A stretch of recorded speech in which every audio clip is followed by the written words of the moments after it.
Des brutes se moquèrent de sa tenue et l'ont déchirée. Quelques secondes plus tard, elle l'étrangla. Camille Dubois ajustait son gilet chiné pour la 100e fois en traversant les couloirs du lycée Saint-Exupéry. Le tissu était doux mais délavé, et elle savait qu'il ne correspondait pas aux vêtements de marque qui semblaient flotter dans ces couloirs comme de l'eau. Ses cheveux châtains foncés tombaient en vagues lâches autour de ses épaules, encadrant un visage qui aurait pu être joli si elle avait levé les yeux du sol.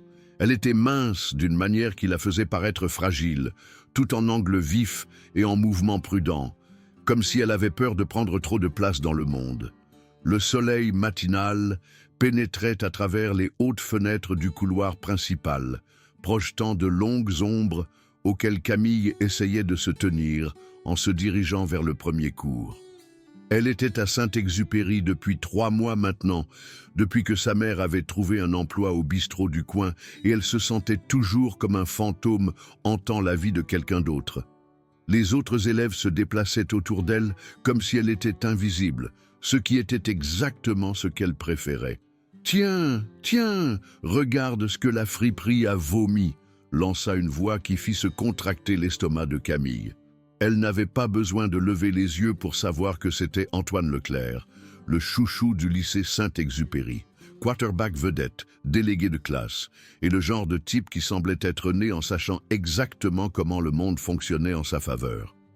Sa voix portait cette cruauté désinvolte particulière qui ne venait que de quelqu'un qui n'avait jamais connu de vraies conséquences. Camille continua de marcher, ses baskets usées silencieuses contre le sol ciré. Elle avait appris qu'ignorer Antoine était la meilleure stratégie, même si cela ne fonctionnait jamais vraiment. Antoine voyageait avec sa bande. Léa Martinez, dont la famille possédait la moitié des commerces de la ville, et Maxime Dubois, qui était presque aussi grand qu'Antoine, mais 2 fois plus méchant.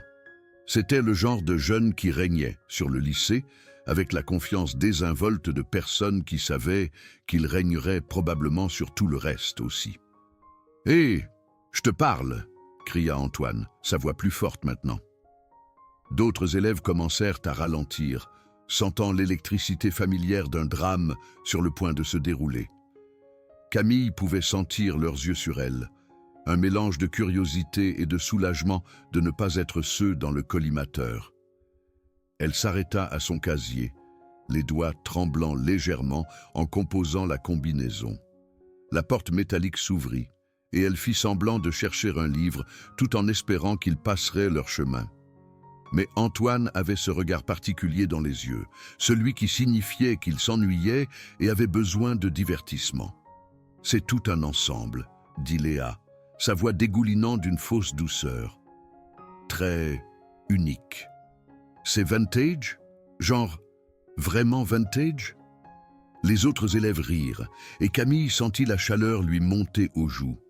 Elle avait fait des efforts pour cette tenue, mélangeant le gilet avec une simple jupe noire et sa seule paire de bottines correctes. Ce n'était pas grand-chose, mais c'était à elle. « Laissez-la tranquille », vint une voix tranquille derrière eux. Camille se tourna pour voir Thomas Moreau, un garçon de son cours d'anglais qui s'asseyait toujours au fond et lisait pendant le déjeuner. Il était grand et dégingandé, avec des yeux intelligents derrière des lunettes à monture métallique. Il avait été gentil avec elle depuis qu'elle avait commencé à Saint-Exupéry, lui prêtant des stylos et partageant ses notes quand elle manquait un cours. « Oh, regarde !» dit Maxime souriant. « La brigade des intellos se forme. » Il fit un pas vers Thomas, qui resta sur ses positions même s'il était clairement désavantagé. « T'as quelque chose à dire, rat de bibliothèque ?» La mâchoire de Thomas se serra. « J'ai dit laissez-la tranquille. » C'était exactement ce que Camille avait craint. Elle ne voulait pas que quelqu'un d'autre se fasse blesser à cause d'elle. « Ça va, dit-elle rapidement en fermant son casier. Je partais de toute façon. » Mais Antoine se plaça sur son chemin, ses yeux bleus froids. « En fait, je ne crois pas. Je crois que tu étais sur le point de nous parler de tes choix vestimentaires. Tu vois, Léa ici est toujours à la recherche de nouvelles tendances et elle est fascinée par ton esthétique. » Le cercle d'élèves autour d'eux grandissait maintenant, des téléphones apparaissant comme par magie. Camille se sentit piégée, comme un chevreuil dans les phares d'une voiture. Elle savait ce qui allait suivre, l'humiliation systématique, les rires, la façon dont tout le monde la regarderait pour le reste de la journée. Elle avait déjà vécu ça avant, dans son ancienne école, et elle avait pensé que les choses seraient peut-être différentes, ici. Ce que personne ne savait, c'est que Camille avait passé les 5 dernières années de sa vie dans un monde complètement différent. Tous les mardis et jeudis soirs, pendant que les autres jeunes étaient à la maison à faire leurs devoirs ou à traîner avec des amis, elle était au dojo de Maître Chen en ville à apprendre le jiu-jitsu brésilien. Sa mère l'avait inscrite après un incident particulièrement grave dans son ancienne école, pensant que cela pourrait aider à la confiance de sa fille. Au lieu de cela, c'était devenu le sanctuaire de Camille, le seul endroit où elle se sentait puissante et en contrôle. Maître Chen lui avait enseigné que la vraie force n'était pas de blesser les gens, c'était de se protéger et de protéger les autres quand toutes les autres options étaient épuisées. Il lui avait martelé que la violence était toujours le dernier recours et que le meilleur combat était celui qu'on n'avait jamais à mener. Camille avait pris ses leçons à cœur, même quand chaque instinct lui criait d'utiliser ce qu'elle savait. « Tu sais ce que je pense ?» dit Antoine, tendant la main pour toucher le tissu de son gilet. « Je pense que tu essaies trop d'être quelque chose que tu n'es pas. Ce truc de fille mystérieuse et silencieuse, ça ne marche pas pour toi. » Camille recula, mais il n'y avait nulle part où aller. Les casiers étaient derrière elle, et la foule se pressait de tous les côtés. Elle pouvait sentir son cœur battre, la montée d'adrénaline familière qui précédait un combat. Mais elle se força à rester calme, à respirer comme Maître Chen lui avait appris. « Laisse-moi tranquille, » dit-elle, sa voix à peine audible. « Qu'est-ce que tu as dit ?» Maxime mit sa main en cornet derrière son oreille de manière théâtrale. « Je ne t'ai pas entendu. Vous avez entendu quelque chose, vous ?» La foule rit et Camille sentit quelque chose à l'intérieur d'elle se briser un peu, mais elle tint bon. Se faire renvoyer d'une autre école n'était pas une option. Sa mère avait déjà du mal à joindre les deux bouts et elle ne pouvait pas se permettre de déménager à nouveau. Elle devait endurer ça, comme elle avait enduré tout le reste. La sonnerie retentit et la foule commença à se disperser, mais Antoine n'en avait pas fini. « À la même heure demain ?» dit-il avec un sourire. « J'attends avec impatience ta prochaine déclaration de mode. » Alors que le couloir se vidait, Thomas s'approcha d'elle. « Ça va ?» Camille hocha la tête, ne faisant pas confiance à sa voix. Elle n'allait pas bien, mais elle ne pouvait pas expliquer pourquoi sans révéler des choses qu'elle n'était pas prête à partager. Au lieu de cela, elle ramassa ses livres et se dirigea vers la classe, sentant le regard inquiet de Thomas la suivre. Le schéma continua pendant des semaines. Chaque jour apportait de nouvelles humiliations, de nouvelles raisons pour Antoine et ses amis de la viser.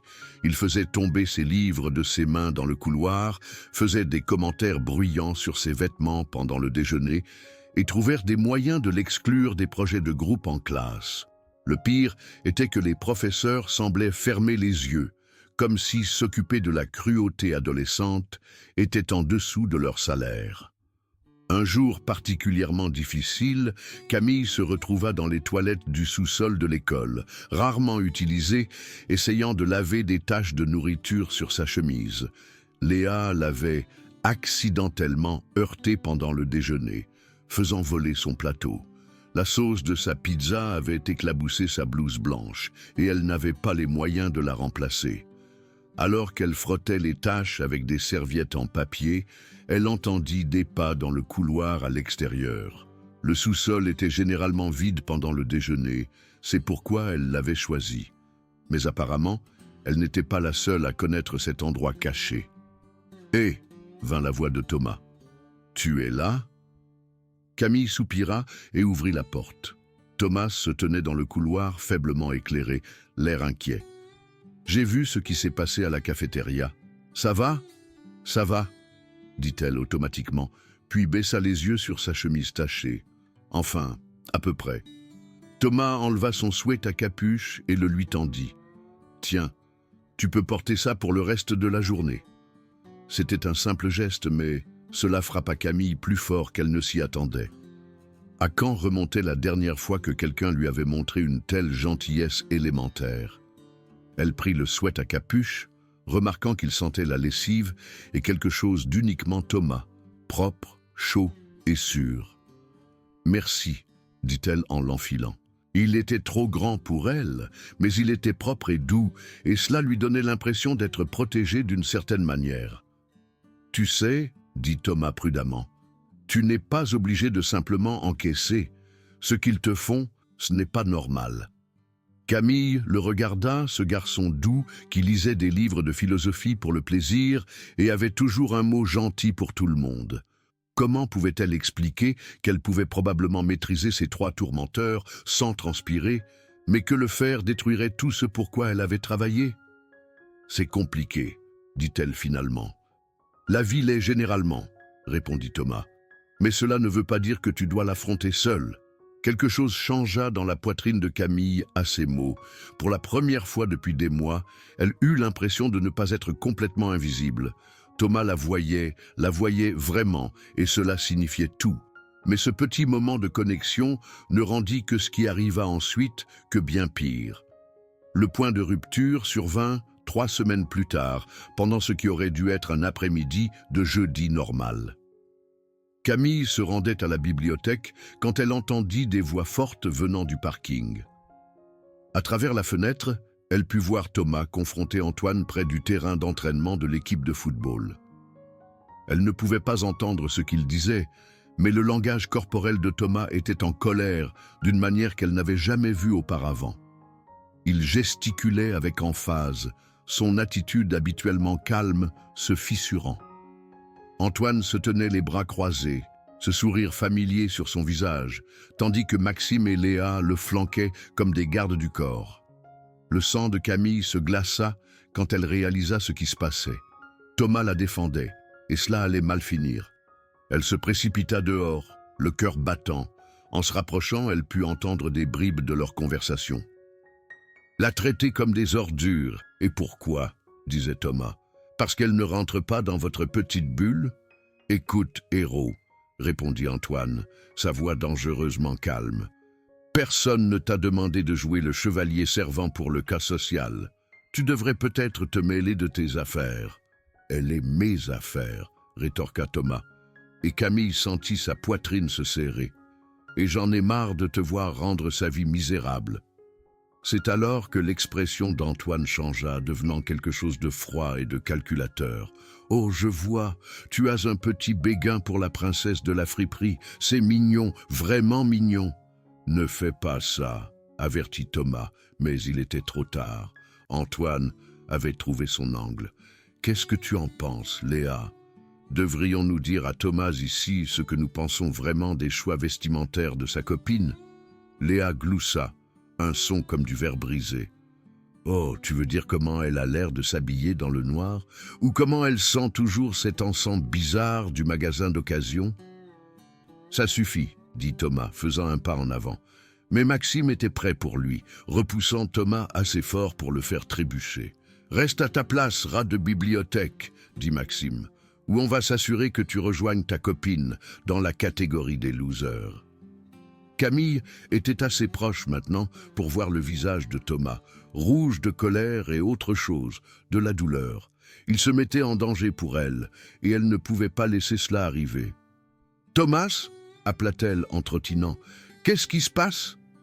Tous les 4 se tournèrent pour la regarder, et elle vit le moment exact où le sourire cruel d'Antoine s'élargit.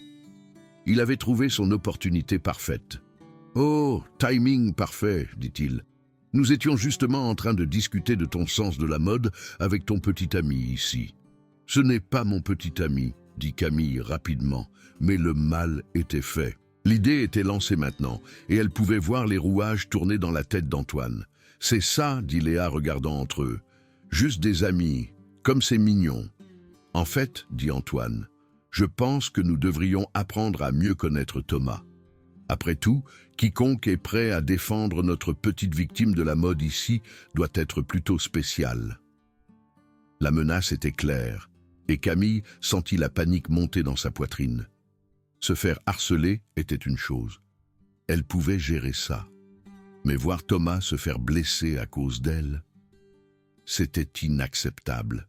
« Laissez-le tranquille », dit-elle se plaçant de manière protectrice devant Thomas. « Votre problème est avec moi, pas avec lui. »« Oh, je n'ai pas de problème avec toi, » dit Antoine, sa voix douce comme de la soie. « Je pense juste que tu pourrais avoir besoin de quelques conseils de mode. N'est-ce pas, Léa ?» Avant que Camille ne puisse réagir, Léa tendit la main et saisit l'ourlet du sweat à capuche de Thomas, celui que Camille portait encore depuis ce jour dans les toilettes. « C'est mignon, » dit-elle, touchant le tissu. « Très charitable. »« Ne la touche pas, » dit Thomas, se déplaçant autour de Camille pour leur faire face directement. Ses mains tremblaient légèrement, mais sa voix était ferme. « Ou quoi ?» demanda Maxime souriant. « Tu vas nous ennuyer à mort avec tes comptes rendus de lecture. » C'est alors que tout a mal tourné. Thomas, le doux Thomas qui n'avait jamais blessé personne de sa vie, frappa Maxime. C'était maladroit et télégraphié, le genre de coup de poing qui appartenait au film plutôt qu'au vrai combat. Maxime attrapa facilement son poignet, tordant le bras de Thomas dans son dos. « Mauvais choix, rat de bibliothèque », dit Maxime, forçant Thomas à s'agenouiller. « Lâche-le », dit Camille, sa voix tranchante d'autorité. Quelque chose dans son ton fit hésiter Maxime, mais seulement un instant. « Je ne crois pas, » dit Antoine, étudiant son visage. « Je pense que Thomas, ici, a besoin d'apprendre le respect, et je pense que tu dois apprendre ce qui arrive quand tu envoies ton petit ami se battre à ta place. » Les quelques secondes suivantes se déroulèrent au ralenti. Léa tendit la main vers la fermeture éclair du sweat à capuche de Thomas avec l'intention de l'enlever à Camille dans un acte d'humiliation tordue. Mais la fermeture éclair se coinça, et dans sa frustration, Léa tira assez fort pour déchirer le tissu. Le bruit du tissu déchiré était fort dans l'air de l'après-midi, et Camille regarda avec horreur le sweat à capuche préféré de Thomas, celui qu'il lui avait donné quand elle en avait le plus besoin, se défaire dans les mains de Léa. « Oups » dit Léa, ne semblant pas désolée du tout. « Je suppose que c'était moins cher que je ne le pensais. » Le visage de Thomas devint blanc. « C'était à mon père, dit-il doucement. Il me l'a donné avant de mourir. » Le parking devint silencieux. Même Antoine sembla réaliser qu'ils avaient franchi une limite. Mais il était trop tard. Le mal était fait. La possession la plus précieuse de Thomas gisait en lambeaux sur l'asphalte, et Camille pouvait voir la dévastation dans ses yeux. Quelque chose à l'intérieur d'elle craqua. Tous ces mois de contrôle prudent, toutes les leçons de Maître Chêne sur la retenue et la responsabilité, toutes ces craintes de recommencer à zéro, rien de tout cela n'avait plus d'importance. Ces gens avaient blessé la seule personne qui lui avait montré de la gentillesse, et ils l'avaient fait à cause d'elle. « Vous allez payer pour ça, » dit Camille, sa voix mortellement calme. Antoine rit, mais cela sonnait forcé. « Oh, vraiment ? Qu'est-ce que tu vas faire ? Nous écrire une lettre de protestation ?» Camille ne répondit pas. Au lieu de cela, elle fit quelque chose qu'elle n'avait jamais fait auparavant. Elle laissa sa posture changer, juste légèrement. Ses pieds trouvèrent leur position appropriée, son poids centré, ses mains relâchées sur les côtés. Pour quiconque ne savait pas quoi chercher, elle semblait toujours être la même fille calme et sans défense. Mais il y avait quelque chose de différent maintenant, une énergie enroulée qui semblait rayonner de son noyau même. Thomas, toujours à genoux avec Maxime tenant son bras, leva les yeux vers elle avec confusion. « Camille, non, ça n'en vaut pas la peine. » Mais cela en valait la peine. Thomas en valait la peine. La façon dont il l'avait défendue, la façon dont il l'avait vue comme une personne au lieu d'une cible, la façon dont il avait partagé sa possession la plus précieuse avec elle, tout cela valait la peine de se battre. « Lâche-le !» dit-elle à nouveau, et cette fois, il n'y avait pas à se méprendre sur l'autorité dans sa voix. Maxime se contenta de rire et tordit le bras de Thomas plus fort, le faisant haleter de douleur. « Fais-moi le faire, victime de la mode. » Plus tard, Camille se souviendrait de ce moment comme celui où tout a changé, pas seulement pour elle, mais pour tous ceux qui regardaient. Parce qu'à cet instant, elle cessa d'être la fille tranquille qui encaissait tout ce que le monde lui envoyait et devint quelque chose d'entièrement différent. Elle se déplaça plus vite que quiconque ne s'y attendait, comblant la distance entre elle et Maxime en 2 pas rapides. Sa main jaillit, non pas en un coup de poing, mais en une frappe précise sur un point de pression sur son poignet. L'emprise de Maxime sur Thomas se relâcha immédiatement, ses doigts s'engourdissant. « Qu'est-ce que le bordel ?» commença à dire Maxime, mais Camille était déjà en mouvement à nouveau. Elle saisit son bras tendu et utilisa son propre élan contre lui, se déplaçant sur le côté et le guidant dans un lancer qui l'envoya s'écraser au sol. C'était du jiu-jitsu classique, le genre de technique qui semblait sans effort, mais qui nécessitait des années de pratique pour être maîtrisée. Le bruit de Maxime frappant l'asphalte était comme un coup de tonnerre dans le parking soudainement silencieux. Pendant un moment, personne ne bougea. Puis Antoine fit un pas en avant, son visage rouge de colère. « Petite garce !» grogna-t-il, tendant la main vers elle. Camille ne broncha pas. Au lieu de cela, elle déplaça à nouveau son poids, cette fois dans une position défensive que Maître Chen lui avait inculquée des milliers de fois. Quand la main d'Antoine vint vers elle, elle était prête. Elle attrapa son poignet dans une prise trompeusement douce, puis tordit et fit un pas, utilisant l'effet de levier au lieu de la force pour le faire trébucher devant elle. Alors qu'il essayait de se rétablir, elle se déplaça derrière lui, son bras glissant autour de son cou dans un étranglement arrière. « J'ai dit lâche-le » murmura-t-elle à l'oreille d'Antoine, sa voix calme malgré l'adrénaline qui inondait son système. « Je le pensais. » Antoine griffa son bras, mais Camille s'était parfaitement positionnée. Elle ne coupait pas complètement son air, juste assez pour lui faire comprendre à quel point il était impuissant. Autour d'eux, la foule qui s'était rassemblée était silencieuse, les téléphones enregistrant chaque seconde. « Camille !» dit Thomas, sa voix inquiète. « Ça suffit. » Elle le regarda. Ce garçon doux, qui lui avait montré de la gentillesse quand personne d'autre ne le voulait, et quelque chose dans ses yeux lui fit se souvenir de qui elle était. Elle n'était pas comme eux, elle n'était pas cruelle ou vindicative, elle était meilleure que ça. Lentement, elle relâcha l'étranglement, laissant Antoine s'éloigner d'elle en titubant. Il se tourna pour lui faire face, son visage rouge et sa respiration laborieuse, mais l'arrogance avait disparu de ses yeux. À sa place, il y avait quelque chose qu'elle n'avait jamais vu auparavant, la peur. « Restez loin de lui, dit-elle, sa voix portant clairement à travers le parking. « Restez loin de nous deux. Et si jamais je vous vois blesser quelqu'un à nouveau, si jamais je vous vois utiliser votre position pour rendre la vie de quelqu'un d'autre misérable, je finirai ce que nous avons commencé ici, aujourd'hui. » Léa, qui avait été figée sous le choc, finit par retrouver sa voix. « Tu ne peux pas juste attaquer les gens, je vais le dire au proviseur. »« Bien, » dit Camille, se tournant pour lui faire face. « Dis-lui tout. Dis-lui comment vous me faites vivre l'enfer depuis des mois. Dis-lui comment vous avez détruit le sweat à capuche de Thomas pour vous amuser. Dis-lui comment vous utilisez votre statut social pour intimider les personnes plus faibles que vous. » La bouche de Léa s'ouvrit et se ferma comme un poisson, mais aucun son ne sortit. Elle regarda Antoine pour obtenir du soutien, mais il reprenait toujours son souffle, une main frottant sa gorge. Maxime avait réussi à se remettre sur ses pieds, son visage un masque de rage et d'humiliation. « Ce n'est pas fini, » dit-il, recommençant à s'approcher d'elle.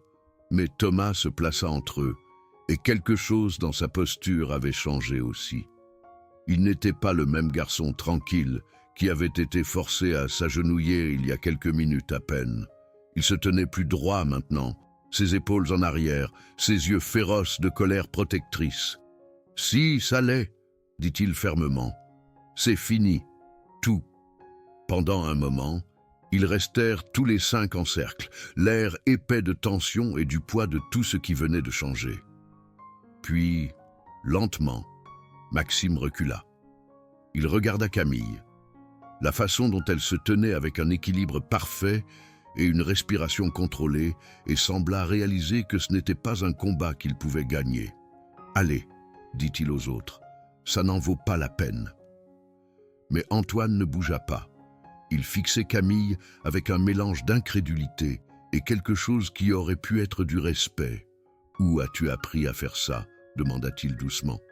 Camille envisagea de ne pas répondre. Mais quelque chose dans son ton, la curiosité sincère sous la question, lui fit décider d'être honnête. « Je m'entraîne depuis l'âge de 12 ans, dit-elle, jiu-jitsu brésilien.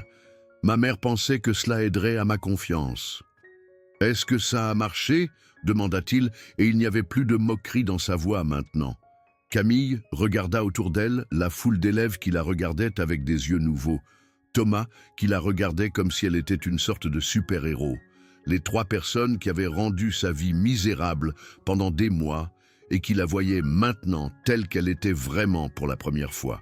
« Oui, dit-elle doucement.